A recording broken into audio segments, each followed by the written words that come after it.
आपके साथ राशिद खान आपकी खिदमत में हाजिर है। अच्छा जी, आज हम मौजूद हैं पाकिस्तान मेडिकल एसोसिएशन के ऑफिस में। आज एक सेमिनार का एहतमाम किया गया है ड्रग्स की रोकथाम के हवाले से, और यहाँ पर आज पाकिस्तान की बहुत ही अहम शख्सियात ने शिरकत की है, जिसमें साबका आईजी, इसके अलावा डीएसपी, डॉक्टर्स और दीगर शोबे ज़िंदगी से ताल्लुक़ रखने वाले अफराद ने यहाँ पर शिरकत की है। तो आइए आज देखते हैं कि यहाँ पर आज जो ये सेमिनार का एहतमाम किया गया, क्या ये आगे चल के ड्रग्स की रोकथाम के लिए एक अहम कदम साबित हो सकता है। देखें, ये प्रोग्राम ग्लोबल बिजनेस फोरम की तरफ से आज आपको पता है 26 जून है, और ये यूएन यूनाइटेड नेशन की तरफ से ये 89 में डिक्लेयर किया गया था कि आप ये इंटरनेशनल डे मनाएं अगेंस्ट दी ड्रग अब्यूज़ और ड्रग ट्रैफिकिंग। तो इसलिए इसको इंटरनेशनल ड्रग डे भी कहा जाता है। इस सिलसिले में ये प्रोग्राम था जिसमें यही था कि ड्रग अब्यूज़ और जो है इलीगल ट्रैफिकिंग। तो इसमें ये है कि इस दफ़ा का जो थीम है इसका आज के दिन का, वो है कि the evidence is clear, invest in prevention. अब मसला ये है कि यहाँ पे हमारे पास बहुत इदारे हैं जो कि ड्रग के यानी नारकोटिक्स और ड्रग के ख़िलाफ़ काम कर रहे हैं, और लेकिन प्रिवेंशन के तौर पे वो चीज़ नहीं है जो कि यूनाइटेड नेशन ने भी कहा है। जिस तरह इवन आज का फंक्शन है तो ये भी एक प्राइवेट एक छोटे से एनजीओ ने किया है, लेकिन गवर्नमेंट की तरफ से या ये प्रिवेंशन क्या होती है? प्रिवेंशन ये होती है कि आप लोगों में अवेयरनेस, एजुकेशन पैदा करें, अवेयरनेस पैदा करें, लोगों को बताएं ड्रग के जो कितने नुकसानात हैं उनको, ताकि ये है कि वो जो इनकी डिमांड है वो ख़त्म हो जाए। कि सप्लाई इन्फोर्समेंट वाले सप्लाई बंद करते हैं, लेकिन डिमांड जब तक आप इसको प्रिवेंट नहीं करेंगे वो ख़त्म नहीं होगी। डिमांड जब तो डिमांड ख़त्म, दूसरा डिमांड का ये है, एक ड्रग एडिक्ट है तो वो तो चाहे वो आपकी बात भी, वो एजुकेशन की बात भी नहीं सुनेंगे, आपकी बात भी नहीं सुनेंगे, उनको तो ड्रग चाहिए। उनको रिहेबिलिटेट किया जाए, उनके लिए रिहेबिलिटेशन सेंटर हो जहाँ पे उनका इलाज किया जाए, ताकि वो उनकी डिमांड ख़त्म हो, और बाकी लोगों को आप प्रिवेंशन के तौर पे आप अवेयरनेस दें मुख्तलिफ़ तरीके से, कॉलेजेस में, यूनिवर्सिटीज़ में, और इवन यूनियन काउंसिल की लेवल पे, छोटे लेवल पे, हर लेवल पे लोगों को बताएं, इसके नुकसानात बताएं, ताकि ये इस प्रॉब्लम से जो कि पाकिस्तान में because of geo political situation, because of Afghanistan, because of हमारी गुर्बत बहुत ज़्यादा है, और भी बहुत सारे असबाब हैं जिसकी वजह से हम सबसे ज़्यादा इससे मुतासर हैं as compare to other countries, क्योंकि वहाँ पे हालात दूसरे हैं, यहाँ पे गुर्बत और बाकी चीज़ों की वजह से। तो इसके लिए मिल के हमने काम करना है। अकेले गवर्नमेंट नहीं कर सकती, अकेले अवाम भी नहीं कर सकती। जब गवर्नमेंट और अवाम मिल के और जो वालदेन हैं बच्चों के, ये सब कोशिश करेंगे कि ड्रग के ख़िलाफ़ हम कार्रवाई करें, अवेयरनेस भी पैदा करें, उसकी सप्लाई को बंद करें और उसको प्रिवेंट करें, और जो हैं उनको रिहेबिलिटेट करें। बहुत शुक्रिया। माशाल्लाह बहुत अच्छा इवेंट हुआ है। इस तरह के इवेंट, जिस तरह मखसूस शख्सियात आई हैं, हमें ये स्कूल, कॉलेज और जो गेम्स जहाँ होते हैं वहाँ होना चाहिए, ताकि आम आदमी तक भी ये पहुंच सके। जहाँ तक मैंने बताया कि हर वालिदैन को अपने बच्चों में ये देखना चाहिए कि मेरे बच्चे में ये जो आदत है ये क्यों हुई है, ये इंडिकेट होना चाहिए। अब ज़्यादा जैसे देखने में आया है कि बहुत सारी ख़वातीन कर रहे हैं। हर शोहर, हर आदमी को, हर बच्चे को इससे अवेयरनेस होनी चाहिए। हमारी क्लास में, हमारे स्कूल में, कॉलेज, यूनिवर्सिटियों में जो बच्चों पे नज़र रखें, अपने साथी को देखें कि आया कि उसमें कोई ऐसी चीज़ तो नहीं पाई है फ़ौरन, क्योंकि स्कूल वाले नहीं बताएंगे। वो इसलिए नहीं बताएंगे क्योंकि, और कोई अदारा भी नहीं बताएगा, वो इस वजह से नहीं बताएगा कि उनकी बदनामी होती है। ये काम आपने और हमने मिल के करना है, और इंशाल्लाह ताला जब हम मिल के करेंगे तो बिल्कुल बेहतर नताइज इसके आएंगे। सर ये बताइए, एजुकेशन बेस के ऊपर आपने इस तरह से बात की कि ये तमाम चीज़ें हो रही हैं, तो इसकी रोकथाम के लिए आप लोगों ने कितनी एफर्ट की है, ये बताइए थोड़ा सा इस हवाले से। देखिए, रोकथाम में तो इतने अदारे लगे हुए हैं जो गिने जाएँ कि जो इस पे काम कर रहे हैं, जो इसको रोक रहे हैं वगैरह। एक्चुअली अगर मेरा चावल का गोदाम है ना, तो मैं चावल इतने नहीं खाऊंगा, थोड़े खाऊंगा, क्योंकि मैंने सेल करना है। इनके जो बेचने वाले हैं वो खुद पी रहे होते हैं, वो आगे देते हैं, वो आगे देते हैं, वो गए तो असल रूट तक मुश्किल है पहुंचना। जब तक आवाम का साथ नहीं होगा तो हम असल रूट तक नहीं पहुंचेंगे। हमें ज़्यादातर जो सेलर हैं, जो सेल कर रहे होते हैं, वो खुद इसके आदी होते हैं, ठीक है ना। तो इस पे हमें काम करना है कि हमने सब ने मिल के काम करना है। सर, ये मुंशियात आती कहाँ से, जिस पे हम इतने सेमिनार कर रहे हैं, ये कर रहे हैं, इसका कोई रेफरेंस के लिए? हाँ, देखो अभी बात हो रही थी कि मंशियात के आदी फलां रोड पे मिलते हैं, गलियों में मिलते हैं, चोरी होती है, ये होती है, वो होती है, ठीक है, ये तो सब है। सबसे पहले हमें इस चीज़ पे रिसर्च करने की ज़रूरत है कि हम मंशियात की तरफ जाते क्यों हैं। सबसे बड़े हमारा बच्चा क्यों होता है इस तरफ, क्यों जाता है, ठीक है ना। और कौन सी हरकत हैं, कौन से साइन हैं जिसकी वजह से हमें पता चले कि हमारा बच्चा ये कर रहा है। अब बात आके रुक जाती है माँ माँ माँ। अगर माँ ही कर रही हो फिर बच्चे को कौन करेगा। अब उसका बाप अगर माँ है, उसका बाप कर रहा हो, तो ये एक पहले कंपाउंड सिस्टम था। फैमिली जो एक साथ रहती थी, उससे ये मैडम का भी ले लें। फैमिली एक साथ रहती थी और मैडम इनका बहुत कंट्रीब्यूशन है इसमें। पहले को फैमिलीज़ रहती थी तो उसमें हर चाचा ताया जो है नज़र रखता था बच्चे पे क्या है। अब ये कराची बड़ा शहर है, इसमें हम अलग-अलग फ्लैटों में रहते हैं, पड़ोसी को क्या ज़रूरत है। सही सनशाइन रिहैबिलिटेशन वेलफेयर सेंटर है और ये इस वक्त 5 सेंटर ऐसे काम कर रहे हैं जिसमें तकरीबन 400 के करीब पेशेंट मौजूद हैं। और ये मैंने जब मोमनाबाद एसएचओ था तो वहाँ पर जो नशा करने वाले लोग थे 300-400 आदमी, उन्हीं की जगह को मैंने रिहैब सेंटर बना दिया। इस तरह जहाँ मैं एसएचओ जाता रहा वहाँ मैं खोलता रहा। और दिलावर खालिक जो इसके डायरेक्टर एग्जीक्यूटिव हैं, उसको चला रहे हैं सेंटर को, और रिहैब सेंटर चला रहे हैं। तो ये अब ये सारे सेंटर वो चला रहा है, मैं लुक आफ्टर करता हूँ। एज ए पुलिस की तरफ से मैं फोकल पर्सन भी हूँ और हमारे आईजी साहब गुलाम नबी मेमन साहब का ये मिशन भी है कि रिहैब सेंटर खोले जाएं, जहाँ जाएं वहाँ खोलें। तो मैंने जहाँ पर एसएचओ लगता रहा वहाँ मैंने सेंटर खोले। इस तरह शहर में 5 सेंटर खोल चुका हूँ।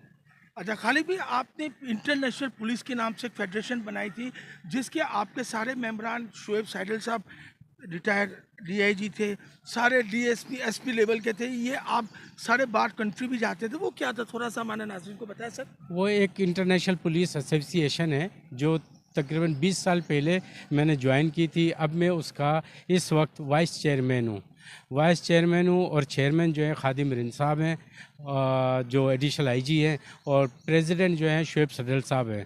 तो इसका मकसद ये है कि पुलिस ये यूनिफॉर्म पर्सन की एक तंजीम है और पूरी दुनिया में, हर दुनिया में कभी भी कोई कॉन्फ्रेंस, इंटेलिजेंस कोर्सेज, कोई भी ऐसा प्रोग्राम होता है तो उसमें हमें इनवाइट किया जाता है। तो पाकिस्तान से भी 5-6 आदमी उस कॉन्फ्रेंस में शिरकत करते हैं। खालिद भाई, हमारे पास एक काफ़ी शिकायतें आती है कि आप पुलिस की फेवर में लिखते हैं। सर मुझे ये बताएं, पुलिस पे इल्ज़ाम आते, बेगुनाह को उठा के ले जाती है, तशद्दुद करती है, इसमें क्या हकीकत है, थोड़ा सा बताएं। देखिए, मैं जेलर भी रहा हूँ, मैं पुलिस में भी रहा हूँ, तो ये मैंने एक तजर्बा करने के लिए भी मेरी अपनी ज़िंदगी का एक मकसद था कि कोई जराइम क्यों करता है और जराइम करने के बाद जेल में वो कैसी ज़िंदगी गुजारता है। तो मैंने ये सारी चीज़ें देखी हैं। कोई अगर ये कहता है कि मैं बिल्कुल बेगुनाह हूँ, ऐसा मैं नहीं मानता, ऐसा अल्लाह भी नहीं चाहता। अल्लाह ने भी कभी किसी बेगुनाह को बंद नहीं कराया, ना उसको सज़ा दी है। कोई इत्तिफाकी है, उसमें कुछ हो गया हो तो ठीक है, लेकिन उसका ताल्लुक़ ज़रूर होता है, वो उठता बैठता है या उसने कुछ चोरी का सामान रख लिया होता है या ज़रा सा भी शक होता है तो वो उसमें ज़रूर इन्वॉल्व हो जाता है। अस्सलाम वालेकुम रहमतुल्लाहि व बरकातुहू। मैं तस्नीम ज़ारा, ग्लोबल नेटवर्किंग की Punjab chairman, president of Punjab. मैं ये कहना चाहूँगी कि हमें हर चीज़ जो है वो बेस जो है वो घर से स्टार्ट होता है। आप घर से ये शुरू करेंगे कि आप चेक एंड बैलेंस रखें कि आपका घर में माहौल कैसा है सबसे पहले। और इसके लिए ये ज़रूरी नहीं है कि आपकी जॉइंट फैमिली है, ये ज़रूरी नहीं कि आप अकेले रहते हैं, या सबसे पहले आपको अपने बच्चों से, अपने घर वालों से दोस्ताना रिश्ता ज़रूर करना चाहिए। हमारे दरमियान एक्चुअली सोशल गैप बहुत आ गया है। हम जो अपनी अपनी दुनिया में मगन, अपनी अपनी दुनियाओं में मगन हो गए हैं ना, ये चीज़ बहुत ज़्यादा हमें एक दूसरे से दूर करती है, जिसकी वजह से हमें नहीं पता चलता कि किसी की पर्सनालिटी में क्या चेंज आया, हमारे हस्बैंड में क्या चेंज आया है, हमारे घरों में रहने वाले भाइयों में क्या चेंज आया है, हमारे बच्चों में क्या चेंज आ रहा है, बच्चियों में क्या चेंज आ रहा है, वो स्कूल से उनका आना जाना, कॉलेजेस में, यूनिवर्सिटीज़ में, इवन मैं आपके प्लेटफॉर्म से ये ज़रूर एक मैसेज देना चाहूँगी कि वो वॉशरूम में कितना टाइम गुजारते हैं, वो सोने में कितना टाइम गुजारते हैं, उनकी आदत चेक करें। आप एक माँ ज़रूरी नहीं है कि वो डॉक्टर हो, ये ज़रूरी नहीं है कि वो रहब आप जाओ और कहीं आपको ज़रूरी नहीं है कि अवेयरनेस हो। ये एक कुदरती जज्बा है, आपको तब्दीली नज़र आती है कि एक पॉजिटिव वाइब्स आती है, एक आपको नेगेटिव वाइब्स आती है, तो आपको थोड़ा होशियार होकर रहना पड़ेगा और ख़ासकर आज के दौर में आंखें खुली रखनी होंगी, तभी हम इस पे रोकथाम कर सकते हैं। आप नफ़रत ना करें, अगर आपको पता चलता है उसकी रोकथाम सबसे पहले हमदर्दी, प्यार, मोहब्बत से।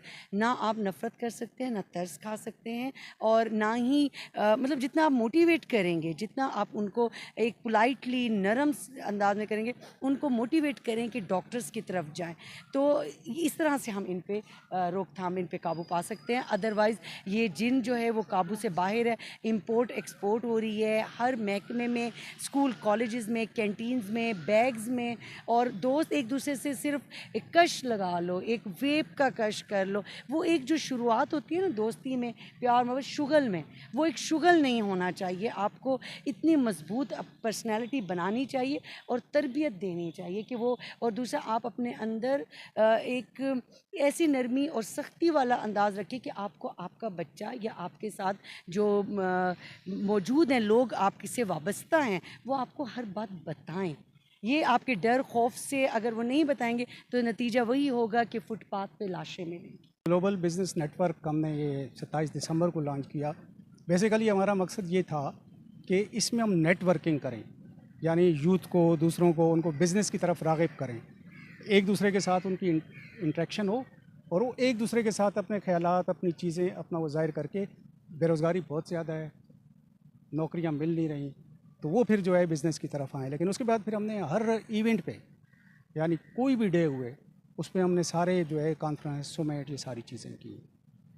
शाह साहब ये बताएं कि जिस तरह जेल के अंदर आपके होते हुए लांडी जेल में आए दिन प्रोग्राम होते थे, सेमिनार होते थे, ईद मिलन पार्टी, और आजकल तो जेल के हालात आपको पता है, तो क्या ऐसी तजावीज़ है कि जेल के हालात को सुधरे सर? सही, आजकल के हालात के मुताबिक तो हम नहीं कह सकते, चूँकि उसके बाद हालात बहुत ज़्यादा ख़राब हुए। टेररिज्म का उनसर आया। आप देखें ना, सेंट्रल जेल कराची में कम से कम 375 से ज़ायद दहशतगर्द बंद थे, और उनमें सारी जो है वो सेक्टेरियन तंजीमों के जो है वो सरबराह थे। थोड़ा बहुत ये हालात का फ़र्क हुआ, थोड़ा बहुत जो है इंटरेस्ट का फ़र्क हुआ। हमने तो आपके सामने वहाँ कारपेट की इंडस्ट्री लगाई जो बंद हो गई है। एक्सपो में हमने जो है जब अपना वो स्टॉल लगाया था, तो very first day prime minister आए थे उस वक्त के, वेरी फर्स्ट डे हमारे सारे कारपेट जो है वो सेल हो गए थे, उसकी अर्निंग उनको गई। फिर हमने वहाँ जो है वो सिलाई कढ़ाई के मरकज़ बनाए और फाइन आर्ट्स के मरकज़ बनाए, जिनमें अभी एक कैदी की पिक्चर जो है 18 लाख में बिकी, जो उसको मिली। तो वो तो काम थोड़ा थोड़ा चल रहा है, लेकिन बाकी कारपेट की इंडस्ट्री बंद हो गई।